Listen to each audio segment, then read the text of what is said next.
Good morning बच्चों। आज हम लोग जो पढ़ेंगे वो बिना किसी समय को व्यतीत करे हुए, चलिए हम लोग शुरू करते हैं अपना टॉपिक। तो हमने कल जो इसके पहले क्लास हुआ था उसमें हमने मानव नेत्र की क्षमता, क्या क्या उनके दोष हैं, क्या उनके दोषों को कैसे दूर कर सकते हैं, ये सब हमने अगले कल नेक्स्ट क्लास जो पिछला क्लास हुआ था उसमें हम लोग पढ़ लिए थे। सबसे पहले चलिए शुरू करते हैं हम लोग क्लास को। देखिए, जब हम लोग वहाँ तक पहुँचे थे तो आपसे बताए थे जब प्रकाश जब किसी प्रिज्म से ऊपर गुजरती है तो सबसे कम लाल रंग घूमता है, जिसके कारण लाल रंग जो है वो दूर से ही हमको दिख जाता है। लेकिन जो बैगनी रंग होता है वो सबसे अधिक झुकता है, झुकने के कारण वो थोड़ा जल्दी ख़त्म हो जाता है। आगे तो अब देखेंगे हम लोग कि उसके आगे कौन सा है, आइजक न्यूटन। कौन सा? Isaac Newton. आइजक न्यूटन का मतलब होगा कि जो सबसे पहले ये घटना किसने देखा, ये घटना को सबसे पहले किसने बताया। तो बताया जाता है कि ये घटना सबसे पहले आइजक न्यूटन जो हमारे फिजिक्स के सबसे बड़े जानकार थे, वैज्ञानिक थे, उन्होंने इसकी जानकारी दी। उन्होंने बताया कि जब स्पेक्ट्रम प्राप्त करने के लिए, किसको मैंने कि वही 7 रंग को हमको प्राप्त करने के लिए प्रिज्म में से जब हमको प्रकाश गुजारते हैं तो इससे श्वेत प्रकाश जो है स्पेक्ट्रम को अधिक से अधिक वर्णों में विभाजित कर देता है। लेकिन हम जब फिर से उन्हीं एक और सा स्पेक्ट्रम लगा देंगे तो हमें वो हम जो प्रकाश के कण है वो नहीं मिलेगा। जैसे मान लीजिए कोई त्रिभुज जैसा है, हमारा प्रिज्म है, यहाँ से प्रकाश गुजारेंगे तो आपको पता है कि 7 रंगों में बढ़ जाएगा। लेकिन मान लो फिर हम एक यहाँ से उल्टा प्रिज्म लगा दिए, एक यहाँ से उल्टा प्रिज्म लगा दिए, ये फिर से हमें क्या मिलेगा, एक श्वेत प्रकाश मिल जाएगा। कौन सा प्रकाश मिलेगा? श्वेत प्रकाश, क्योंकि यहाँ से क्या आ रहा था, श्वेत प्रकाश। श्वेत प्रकाश आया तो 7 रंग में बटेगा, फिर ये 7 रंग मिलकर एक रंग दे देंगे। यही घटना को सबसे पहले किसने बताया था? आइजक न्यूटन ने बताया था।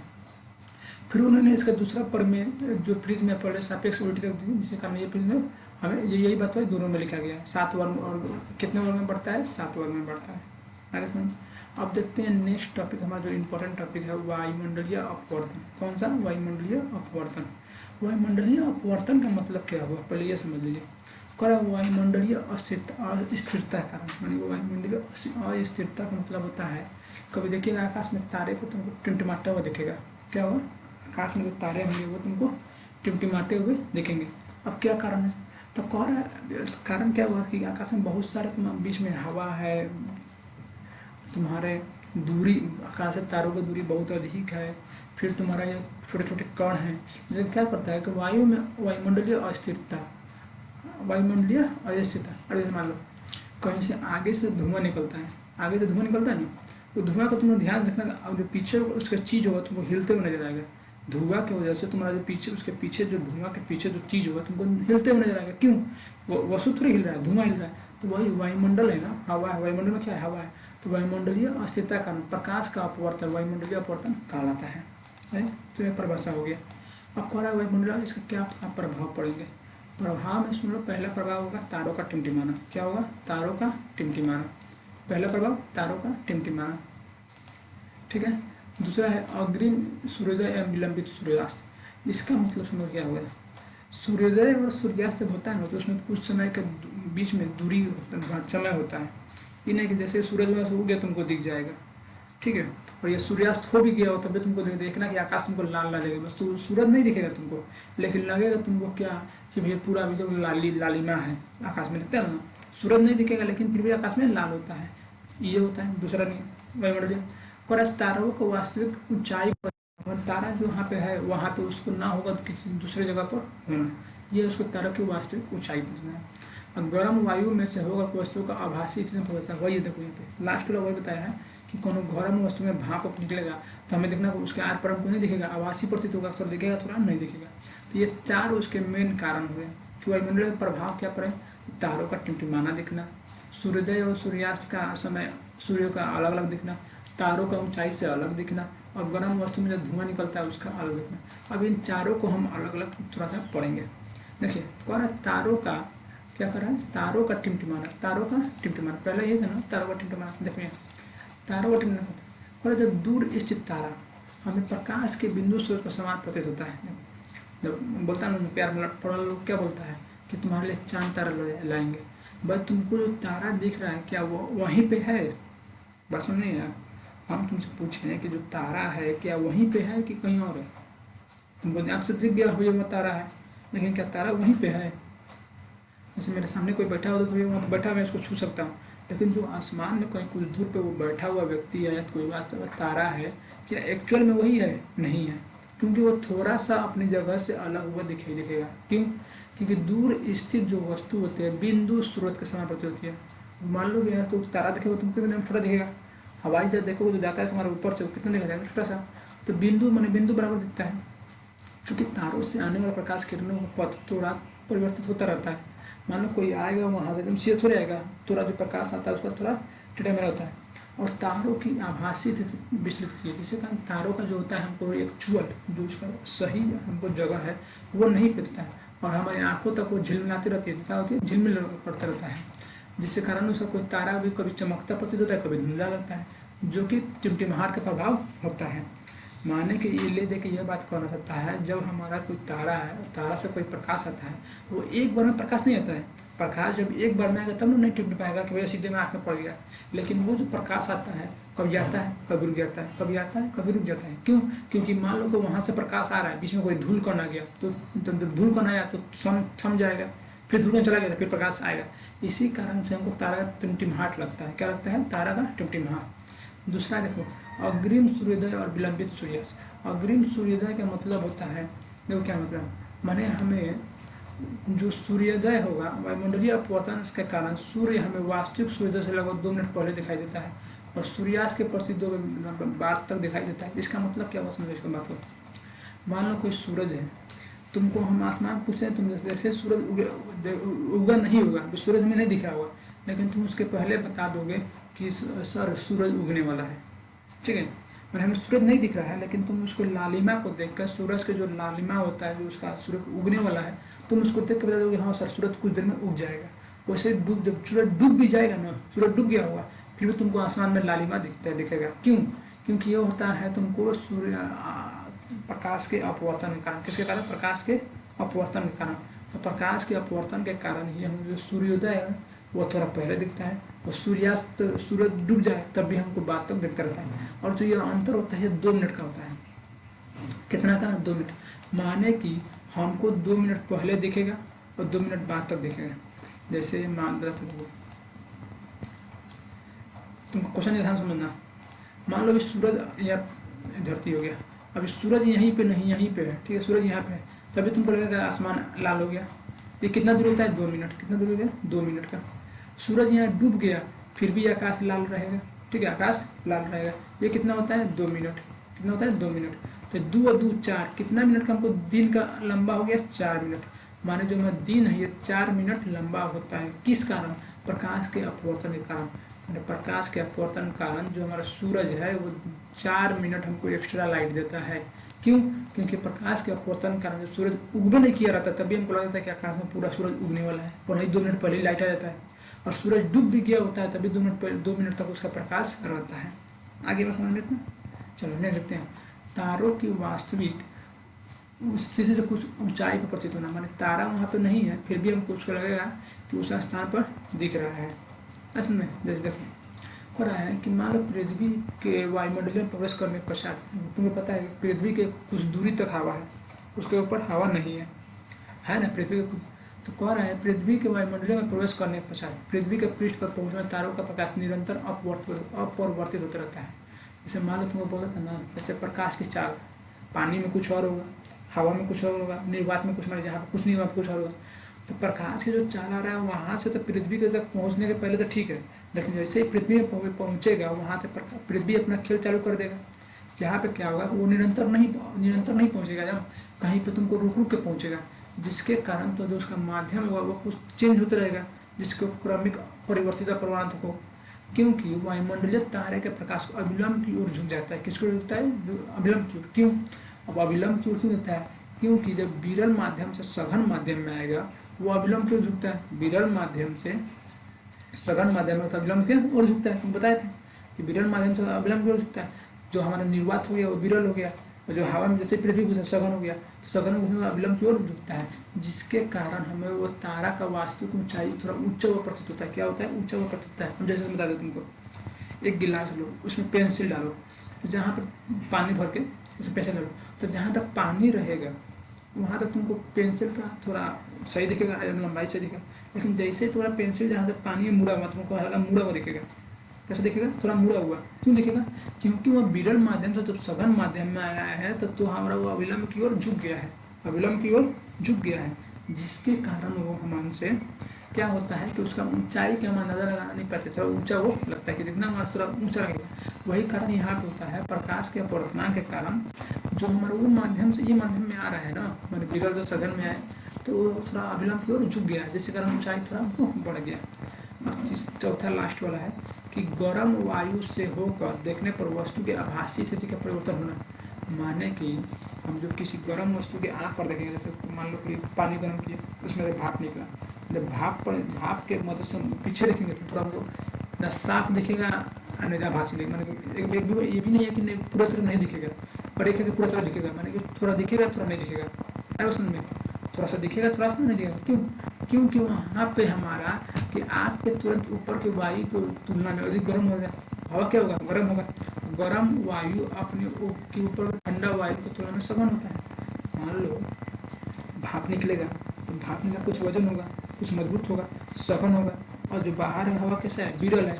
तो फिर ये सघन हो गया उधर विरल हो गया, तो सघन से विरल माध्यम में जाएगा तो मैं क्या होगा? तुमको अविलंब से दूर जाएगा, और अविलंब से दूर में वस्तु तुमको अलग दिखाई देगा। वही लिखा है यहाँ पे, गर्म वायु अपने ऊपर की ठंडी वायु की तुलना में कम सघन होती है। इसकी अपवर्तनांक ठंडी वायु की अपेक्षा थोड़ा कम होता है, क्योंकि अपवर्तन माध्यम वायु की भौतिक स्थिति नहीं है, इसलिए गर्म वायु से देखने पर वस्तु का आभासी स्थिति परिवर्तित होता है। क्यों? क्योंकि भैया गर्म वायु जो हमारा है वो क्या होता है, जब गर्म वायु होता है तो वहाँ से हमारा ठंडी वायु, ठंडी देखो एक होता है ठंडा, ठंडा कब होता है? जमने के बाद। तो जम गया तो क्या होगा? मजबूत हो गया। और गर्म हुआ क्या होगा? अलग अलग टूट जाएगा। मतलब किसी को चीज माना 2 लोग हैं और उसको गर्म को तोड़ दिए तो कमजोर हो गया, आज जब जमा दिए कुछ फटा दिए क्या होगा? ठंडा। तो जब गर्म वायु होता है वो क्या होता है? कम सघन होता है। ठंडी वायु क्या होता है? अधिक सघन होती है। तो फिर कम सघन से अधिक सघन में जाएगा, थोड़ा तुमको अलग दिखेगा, थोड़ा कम क्या होगा? थोड़ा अलग दिखेगा। तो वही होता है अपवर्तनांक के कारण। अब देखते हैं प्रकाश का प्रकीर्णन। बहुत अच्छा टॉपिक है, ध्यान देना सब कह रहा है। देखो ध्यान से, मान लो कि हम क्या करें, एक रूम को पूरा अंधेरा कर दें, ठीक है, एक रूम को पूरा अंधेरा कर दें, वहीं से हम एक छोटा सा छेद से एक प्रकाश कहीं से आता हो, तुमको ध्यान से देखेगा प्रकाश का एक रास्ता दिख रहा है। तुमको क्या है? प्रकाश का एक रास्ता दिख रहा है, प्रकाश कहीं से आ रहा है, उसमें प्रकाश का एक रास्ता दिख रहा है, प्रकाश कहीं से आ रहा है, और वो रास्ते में देखना तुमको, जो उस रास्ते में तुमको धूल कम दिखेंगे, कुछ में धूल क्या उड़ रहा है उसके अंदर, इसी को बोलते हैं टिंडल प्रभाव। इसमें जब कोई प्रकाश की किरण को वायुमंडल के महीन कण जैसे धुआं, जल के सूक्ष्म बूंद, धूल के निलंबित कण वायु कण से टकराता है तो किरण को उसका मार्ग दिखाई देने लगता है, मार्ग मैंने रास्ता दिखाई दे लगता है। कोलाइडी कणों के द्वारा प्रकाश के प्रकीर्णन परिघटना टिंडल प्रभाव उत्पन्न करती है। आप समझ नहीं आया तो एक बात समझो, क्या करो तुम, एक शीशा लो, सूरज के प्रकाश से सबसे टकराएगा तो एक रास्ते में कहीं ना कहीं जाएगा, जब जाएगा तो देखना जहाँ से जा रहा है उसमें तुमको क्या देगा? एक धूल कण उड़ रहे हैं, थोड़ा तो धुआं उड़ रहा है, तुमको देखो रास्ते में बहुत कुछ दिखेगा, इसी को बोलते हैं टिंडल प्रभाव। और नहीं जाना देखो क्या, कभी कभी जब हम लेते लोग बगीचे में जाते थे सुबह सुबह, तो जहाँ से प्रकाश आता था तो लगता था जैसे कुछ प्रकाश का बरसात हो रहा है, क्या हो रहा है? धूल का बरसात हो रहा है, वही होता है टिंडल प्रभाव। क्या होता है? टिंडल प्रभाव। या किसी धुएं से भरे कमरे में हम एक टॉर्च बार दें तो टॉर्च के रास्ते में क्या होगा? पूरा प्रकाश हमको धूलपन दिखेगा, इसी क्या बोलते हैं हम लोग?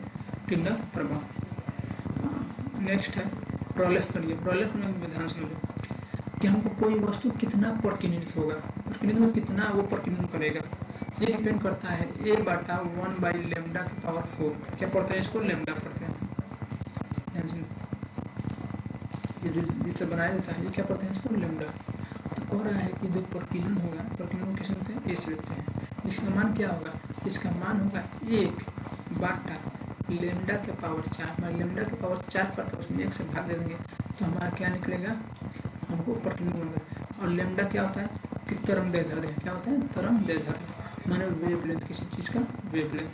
आप समझ इतना नहीं। देखो आपको प्रकाश प्रकीर्णन, प्रकाश का वर्णन किस पर निर्भर करता है? मान लो प्रकीर्णन होता है वो किन बातों पर निर्भर करता है?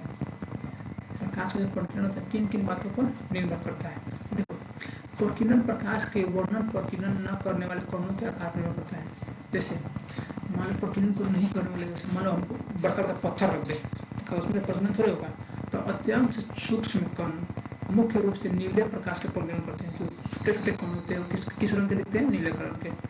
बड़े आकार के कण अधिकतर प्रकाश के प्रकीर्णन करते हैं। मैंने जितना बड़ा होते जाएगा वो उसका तरंगदैर्ध्य बढ़ते जाएगा। तरंगदैर्ध्य का मतलब वेवलेंथ, उसका जो घुमाव होता है वो कितना है, वो कितना दूर तक जाएगा। तो जो बड़े आकार हैं उनका तरंगदैर्ध्य अधिक होता है। यदि प्रकीर्णन करने वाले कणों का साइज बहुत अधिक है तो प्रकीर्णित प्रकाश श्वेत में भी प्रतीत हो सकता है। अब समझिए कि माने इसमें बड़े आकार के कणों का क्या होता है। पहला बात कि कह रहा है प्रकीर्णन प्रकाश का वर्णन प्रकीर्णन न करने वाले कणों पर होता है कि मान लो कि हमारा खूब प्रकाश आए किसी कमरे में, टॉर्च बार है या लेजर लाइट बार है, तो हमको उसके अंदर से धूल कण दिखेगा, लेकिन डिपेंड करता है वो धूल कण कितना बड़ा है। मान लो धूल कण ईटा के बराबर है तो उसका प्रकीर्णन नहीं होगा। ठीक है, क्या होगा? प्रकीर्णन नहीं होगा। और छोटे छोटे हैं तो हमें नीला कलर का दिखेगा, क्योंकि वो सबसे पृथ्वी का सबसे क्या है? पानी, उसी कारण वो हमको नीला कलर दिखेगा। चलो नेक्स्ट देखते हैं, ग्रह क्यों नहीं टिमटिमाते हैं। बात सही है। जैसे मान लो हमारे एक तारा हो गया, ठीक है, एक तारा हो गया और एक ग्रह हो गया, जैसे बुध हो गया, शुक्र हो गया, पृथ्वी जिस पर ग्रह पर पृथ्वी हो गया, मंगल ग्रह हो गया, बृहस्पति। तो ये नहीं टिमटिमाते, लेकिन तारे क्यों टिमटिमाते हैं? तो पहला कारण यही है कि तारों की अपेक्षा पृथ्वी के नजदीक होते हैं। जो ग्रह होते हैं तारों की अपेक्षा नजदीक होते हैं। ग्रह तारे बहुत दूर हैं लेकिन जो ग्रह है पास में। तो मान लो कि पास का जो वस्तु है वो हमको मेरे साथ साथ चलेगा तो हमको लगेगा ना भैया उधर देखो उधर जा रहा है, लेकिन दूर का वस्तु है हमको दिखेगा उधर लेकिन रहेगा कहीं और। लेकिन हवा जब दिखता है वो रहता है सामने लेकिन जाता कहीं और, रहता कहीं और। यही कारण जो तारे होते हैं वो ग्रहों से दूर होते हैं, जिसके कारण वो प्रकाश का बड़ा स्रोत माना जाता है। और ग्रह के प्रकाश बिंदु से संग्रहण माने के प्रवेश आंखों पर प्रवेश करने वाले प्रकाश को माने कि जो हमारा ग्रह है वो तारों की अपेक्षा पास में है, जिससे जो प्रकाश उससे आ रहा है सीधे हमारी आंखों पे आ जा रहा है। माने तुम पूछेंगे तुम अपने प्रकाश कैसे आता है? देखो तुम किसी वस्तु को कैसे देखते हो? प्रकाश उस पर पड़ता है, उसका प्रकाश तुम्हारी आंखों पर पड़ता है, तब जाके किसी चीज़ को हम लोग पहचान पाते हैं। जैसे मान लो सामने व्हाइट बोर्ड लगा है, रूम को अंधेरा कर दे, तुमको व्हाइट बोर्ड जो है बोर्ड दिखेगा नहीं दिखेगा, लेकिन जैसे हम प्रकाश ऑन कर दें तो वो प्रकाश तुमको कैसे पड़ेगा? बोर्ड पे। बोर्ड से तुम्हारे किस पे आएगा? तुम्हारे आंखों पर। वैसे ही जो ग्रह होता है वो जो सूर्य के प्रकाश ग्रहों पर पड़ता है, ग्रह से हमारी आंखों पर पड़ता है। अब आँख और ग्रह के बीच में कोई वस्तु आया तो वो टिमटिमाएगा, नहीं आया तो कौन नहीं टिमटिमाएगा। तो वही होता है जब ग्रह के पास में उसके बीच में कोई वस्तु नहीं आता है जिस कारण वो नहीं टिमटिमाता है, और हमारे पास में होता है ग्रह के क्या है? ग्रह पास में है, तारे दूर है। तो तुमसे एक समय पूछेगा तुमको ग्रह क्यों नहीं टिमटिमाते हैं, तो बस ये माना कि जो ग्रह होते हैं वो हमारे पृथ्वी के बहुत पास में होते हैं, जिसके कारण जो प्रकाश होता है सीधे हमारी आंखों तक पहुंच जाता है, जिसके कारण वे नहीं टिमटिमाते हैं। अब उसमें नहीं देखो, और खतरे का संकेत लाल क्यों होता है? देखो ऑप्शन खतरे का संकेत, खतरा समझता है ना?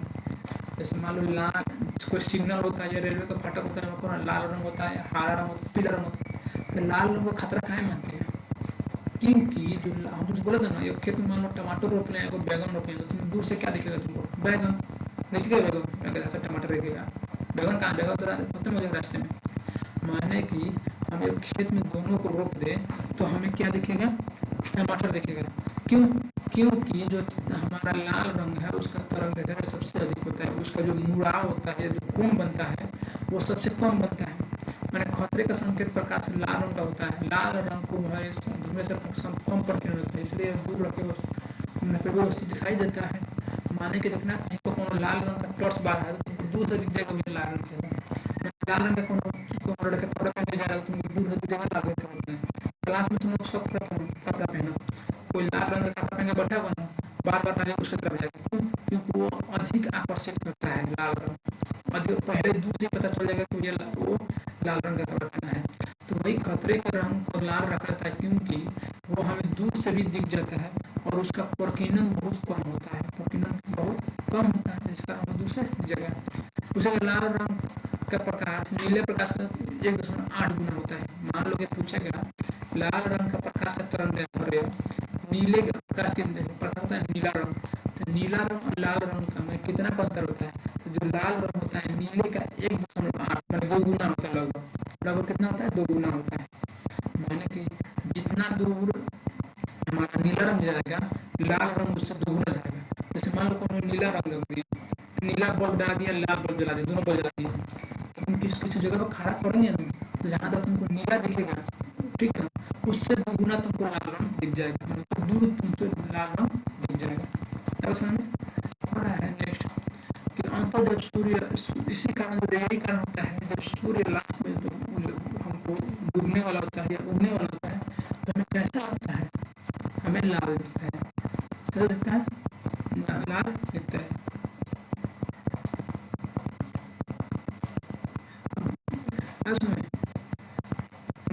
लाल। अब देखो नेक्स्ट है कि स्वच्छ आकाश का रंग लाल क्यों दिखता है। स्वच्छ आकाश का रंग लाल क्यों दिखता है, माने जो साफ आकाश है, आकाश साफ रहेगा ना बादल ना हो तो आकाश नीला दिखेगा, क्यों, लाल दिखना चाहिए ना, लेकिन कारण नीला क्यों है कि बताओ तुमको, समुद्र पे अधिक चीज क्या है, पानी का रंग नीला। वही हो रहा है वायुमंडल के अणु, वायुमंडल के वायु अणु सूक्ष्म कणों का आकार दृश्य प्रकाश के तरंग के प्रकाश के अपेक्षा छोटा होता है। ये कम प्रकाश के देखो क्यों होता है, क्योंकि मान लो पृथ्वी पर सबसे अधिक क्या है, पानी। और ये पानी जब सूर्य के पास पानी पड़ता है तो पानी के बूंदे जब ऊपर आएंगे नीला दिखते हैं। अब ये ध्यान सुनो, अब तुम कुछ इस तरह में नीला दिखता है। देखो मान लो ये पृथ्वी हो गया, ठीक है, पृथ्वी हो गया, यहाँ पर सबसे अधिक मान लो पानी है, तो सूरज का प्रकाश किसका, सूरज का प्रकाश पानी में पड़ेगा, तो पानी ऊपर जाएगा, इसी कारण यहाँ पर लाल लाल नीला दिखता है। क्या दिखता है, नीला। क्या दिखता है, नीला। लेकिन यहाँ पे तुम यहाँ पे पृथ्वी पे खड़े हो रहोगे तब, लेकिन जैसे तुम पृथ्वी से ऊपर जाओगे कुछ दूर पे, ठीक है, पृथ्वी से कुछ दूर ऊपर जाएंगे हम, तो वहां से तुमको आसमान काला दिखने लगेगा। क्या दिखने लगेगा, काला। क्यों, क्योंकि प्रकीर्णन जो हमारा हो रहा है वो कुछ दूरी तक ही होगा ना, वहां जाके नीला खत्म हो जाएगा, नीला कुछ दूर खत्म हो जाएगा, खत्म हो जाएगा तो उसका दिखने लगेगा, काला दिखने लगता है। क्या समझ में।